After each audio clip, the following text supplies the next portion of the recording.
आप देख रहे हैं पहाड़ टीवी, खबर पहाड़ की। नमस्कार, आप देख रहे हैं उत्तराखंड का नंबर 1 डिजिटल न्यूज चैनल पहाड़ टीवी। मैं हूं परिधि जोशी। आइए सबसे पहले नजर डालते हैं हेडलाइंस पर। सीएम के ड्रीम प्रोजेक्ट सूर्यधार झील निर्माण की होगी विशेष जांच, सिंचाई मंत्री सतपाल महाराज ने दिए आदेश। वेतन न मिलने से नाराज कर्मचारियों ने कलेक्ट्रेट में किया धरना प्रदर्शन। कोविड-19 ड्यूटी में तैनात कर्मचारियों को नहीं मिला 5 महीने से वेतन। चीन सीमा पर AN-32 से निरीक्षण को पहुंचा वायुसेना के अधिकारियों का दल, हवाई पट्टी का किया निरीक्षण। बाल विकास परियोजना की ओर से डोईवाला में किया गया एक कार्यक्रम का आयोजन। हाई स्कूल और इंटरमीडिएट में उच्च अंक लाने वाली बालिकाओं को प्रशस्ति पत्र और मोमेंटो देकर किया सम्मानित। और अब खबरें विस्तार से। रुड़की के मंगलौर कोतवाली का चार्ज लेते ही प्रशिक्षु IPS हिमांशु वर्मा ने अधीनस्थों की जमकर क्लास ली। साथ ही फरियादों को चक्कर काटने की शिकायत पर अधीनस्थों को जमकर पेश कसे। बुधवार को प्रशिक्षु IPS हिमांशु वर्मा ने मंगलौर कोतवाली का चार्ज संभाला। इस दौरान उन्होंने कोतवाली परिसर में अधीनस्थों की बैठक ली। उन्होंने कहा कि अभी भी पुलिस कोतवाली और पुलिस चौकी में आने वाले फरियादों को चक्कर लगाने पड़ते हैं, लेकिन अब ऐसा किया तो संबंधित के खिलाफ कार्रवाई की जाएगी।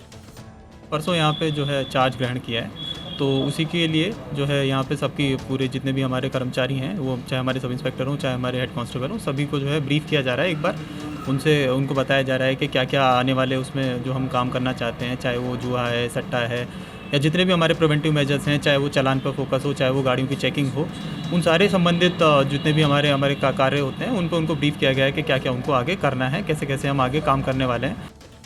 टिहरी बांध प्रभावित रेलाकोट के ग्रामीण विस्थापन की मांग को लेकर पिछले 14 दिनों से डोबरा चाटी पुल के समीप धरने पर बैठे हैं। ग्रामीणों ने शासन प्रशासन से जल्द समस्या का निस्तारण करने की मांग की है। ग्राम प्रधान आशीष डंगवाल ने कहा कि टिहरी बांध की झील बनने के बाद से ग्रामीण के आवासीय भवनों में दरारें आ गई है। ग्रामीणों को मजबूरन क्षतिग्रस्त भवनों में रहना पड़ रहा है। प्रदेश के मुख्यमंत्री त्रिवेंद्र सिंह रावत पर लग रहे आरोप की CBI जांच को लेकर कांग्रेस सरकार को घेरने में जुट गई है।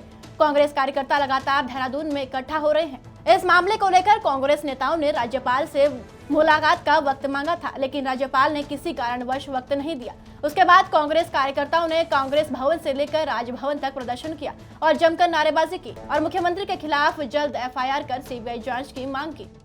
हमने माननीय राज्यपाल महोदय से समय मांगा था कि हमें समय दिया जाए, और जो स्थिति उत्तराखंड में पिछले 4 साल से चल रही है और जिसका अवलोकन यहाँ की हाईकोर्ट ने भी लिया और स्पष्ट रूप से डायरेक्शन दी कि CBI को इस भ्रष्टाचार के अंदर इंक्वायरी करनी चाहिए और जल्द से जल्द 2 दिन के अंदर अंदर FIR दर्ज करनी चाहिए। बहुत दुखद है कि राज्यपाल महोदय बार बार आग्रह करने के बाद हमें समय नहीं दे पा रहे हैं। लिहाजा हमने ये फैसला किया है कि कांग्रेस सरकार, कांग्रेस जो हमारी पार्टी है, वो मजबूती के साथ इस मुद्दे को लेकर देहरादून से हर डिस्ट्रिक्ट, हर ब्लॉक और हर गांव में तक पहुंचेगी और ये भ्रष्ट सरकार को उखाड़ फेंकने का काम करेगी। मुझे लगता है कि केंद्र सरकार के दबाव में संवैधानिक पद है महामहिम राज्यपाल जी का, मुझे लगता है कि वो दबाव में है, नहीं तो वो इस राज्य की राज्यपाल हैं, महामहिम हैं। यहाँ का कोई भी नागरिक अगर उनके सामने अपनी बात रखना चाहता है तो उसको समय मिलना चाहिए। आम आदमी पार्टी ने कल CBI जांच मामले में मुख्यमंत्री के इस्तीफे की मांग को लेकर मुख्यमंत्री आवास कूच किया, जहां रास्ते में पुलिस ने उनको रोक दिया। आम आदमी पार्टी के कार्यकर्ता लगातार यही मांग कर रहे हैं कि जब तक मुख्यमंत्री नैतिकता के आधार पर इस्तीफा नहीं देंगे तब तक ये आंदोलन चलता रहेगा। उत्तराखंड को जीरो टॉलरेंस कह के बरगलाया है। एक ऐसे मुख्यमंत्री जो पूरी तरह से भ्रष्टाचार में लिप्त हैं और जिसको माननीय विधायिका ने 48 घंटे के अंदर उनके खिलाफ FIR करने का आदेश दिया है, तो ऐसे भ्रष्टाचारी मुख्यमंत्री को अब उत्तराखंड टॉलरेट नहीं करेगा। उनकी जीरो टॉलरेंस उन्हीं के ऊपर आती है कि जब आप जीरो टॉलरेंस की बात करते हैं तो सबसे पहले आप अपना इस्तीफा दीजिए। मुख्यमंत्री त्रिवेंद्र सिंह रावत के ड्रीम प्रोजेक्ट में शामिल सूर्यधार झील निर्माण कार्य की विशेष जांच के आदेश सिंचाई मंत्री सतपाल महाराज ने कर दिए हैं। महाराज ने कुछ दिन पहले ही सिंचाई विभाग से निर्माण कार्य की लागत बढ़ने का कारण पूछा था। विभाग की ओर से दिए गए जवाब पर असंतोष जाहिर करते हुए महाराज ने ये आदेश जारी किए हैं।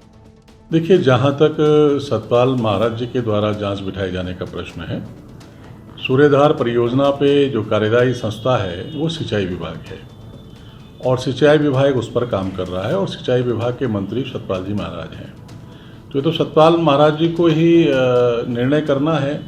वो जो जांच उन्होंने बैठाई है तो जांच के मंत्री भी वही हैं। जांच के बाद जो भी तथ्य उनके सामने आएंगे तो उनको देखना है कि क्या उसमें हुआ है। अधिकारियों ने अगर उसका बजट बढ़ा है तो निश्चित रूप से फाइल पर उनका अनुमोदन लिया होगा और उसके बाद ही अधिकारियों ने उसको बजट को बढ़ाने का काम किया होगा।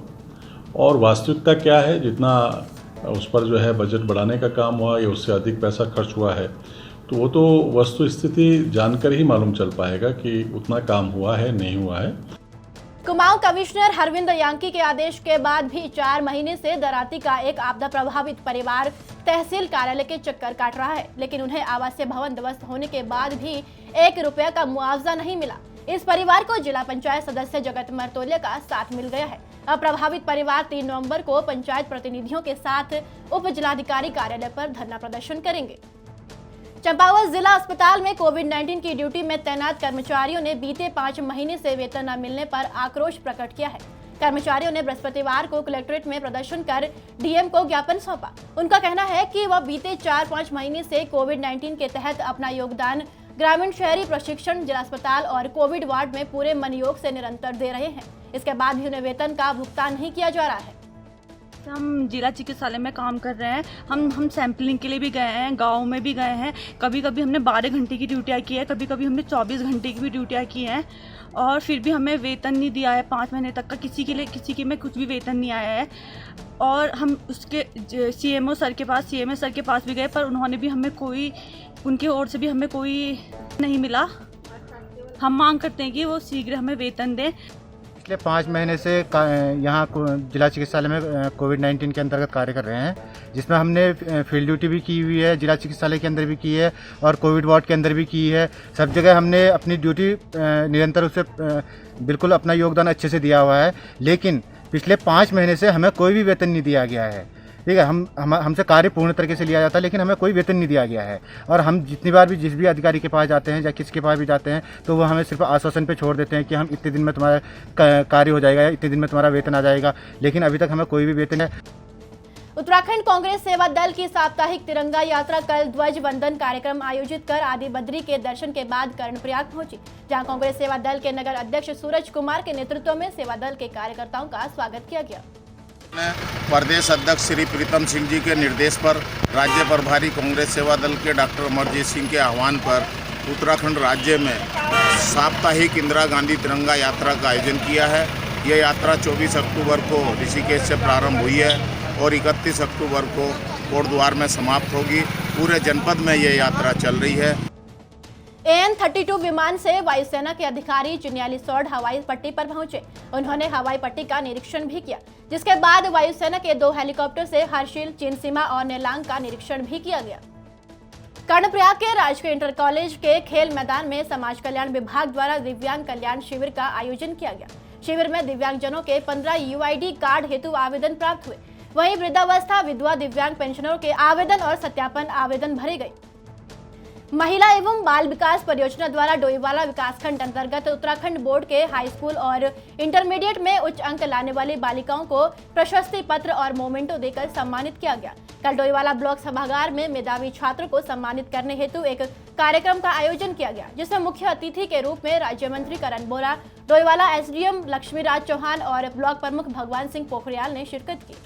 इस विभाग का जो ये कार्यक्रम था, मुझे लगता है ये जो बच्चे हमारे ब्लॉक के टॉपर हैं उनको इस तरीके से प्रशस्ति पत्र देना, उन्हें पुरस्कार देना, पुरस्कृत करना, मुझे लग रहा है ये समाज के जो अन्य बच्चे हैं या अन्य हमारे क्षेत्र के जो बच्चे हैं उनके लिए क्या है, प्रेरणा का काम करेगा और उनमें भी क्या है आगे बढ़ने की एक ललक पैदा होगी। और जो बेटी बचाओ बेटी पढ़ाओ का कार्यक्रम है उसको आगे बढ़ाने में मुझे लग रहा है काफ़ी कारगर साबित होगा। चंपावत जिले के बाराकोट विकासखंड में 3 दिनी लड़ी धूरा महोत्सव का उद्घाटन हो गया है। शनिवार को मुख्य मेला आयोजित होगा। कोरोना महामारी को देखते हुए शुक्रवार की रात को लगने वाली देवगति में काकड़ और बाराकोट गांव से निकलने वाली रथ यात्राओं पर देवडांगर निर्णय लेंगे। लड़ी धूरा महोत्सव 2020 का उद्घाटन किया गया। इस मौके पर हमने यह महोत्सव इस बार कोरोना के संक्रमण को देखते हुए सूक्ष्म रूप में करने का निर्णय लिया है।